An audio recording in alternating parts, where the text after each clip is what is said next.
Welcome to Shri Lalitha YouTube channel. Good morning అండి. అందరు బాగున్నారా? ఎండలు ఎక్కువగా ఉన్నాయి, ఆరోగ్యం జాగ్రత్త. ఆయిల్ ఫుడ్స్ తినకండి. ఎక్కువగా మజ్జిగ, సబ్జా వాటర్, లెమన్ వాటర్ ఇలాంటివి తీసుకోండి. మా ఛానల్ సబ్స్క్రైబ్ చేసుకోకపోతే చేసుకోండి. డివోషనల్ వీడియోస్ ఉన్నాయండి.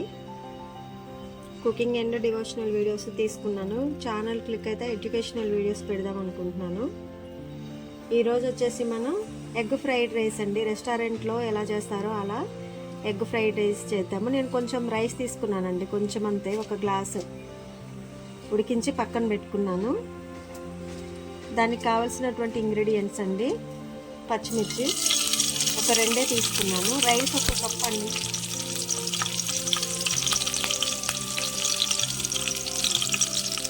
బఠానీ ఉడకబెట్టేసుకున్నామండి, ఉడకబెట్టి తాలింపులో వేసుకున్నా.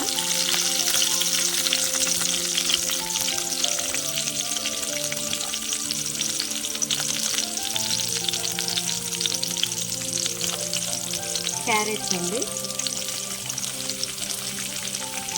తాలింపు గింజలు కొంచెం వేసుకున్నాను.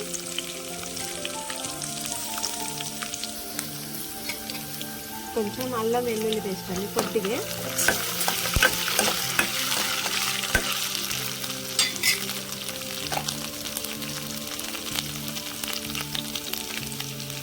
చిటికెడ పసుపు,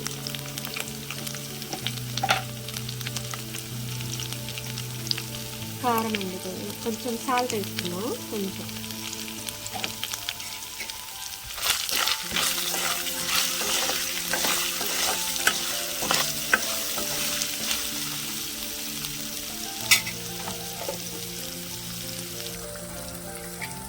ఎక్కువ కొట్టిపోతానండి, ఒకటే తీసుకున్నా, కప్పే రైస్.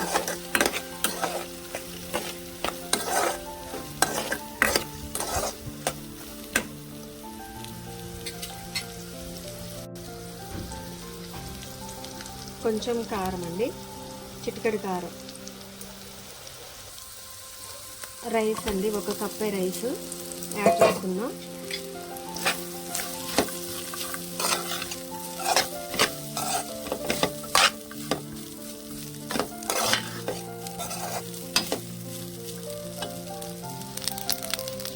కొంచెం పుదీనా వేసానండి, కొంచెం.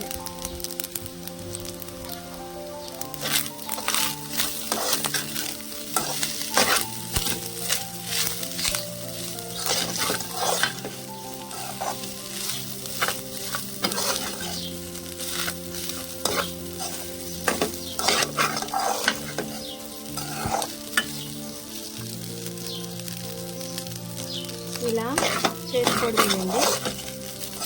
దీంట్లో బీన్స్ వేసుకోవచ్చు, కాకపోతే మరి అన్నీ వేయాలని లేదు. కొత్తిమీర నా దగ్గర నిండుకుందండి, అందువల్ల పుదీనా వేసాను. ఇంత కలర్ఫుల్గా ఉందో చూడండి.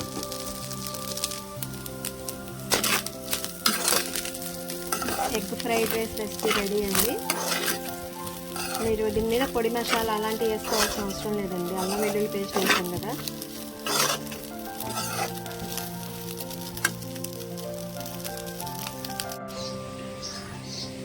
Egg fried rice recipe ready అండి. మీరు కూడా ఒకసారి ట్రై చేసి చూడండి. ఎక్కువగా మసాలాలు వాడొద్దండి. నేను ఫ్రైడ్ రైస్కి పైన పొడి మసాలా వేయలేదు. మీకు కావాలనుకుంటే వేసుకోవచ్చు. అదే సమ్మర్ కదండి, మసాలాలు ఎక్కువ తినకూడదు. మా ఛానల్ సబ్స్క్రైబ్ చేసుకోకపోతే చేసుకోండి. మా వీడియోస్ అన్నీ లైక్ చేయండి. మీ సపోర్ట్ కంపల్సరీ కావాలండి. Thanks for watching.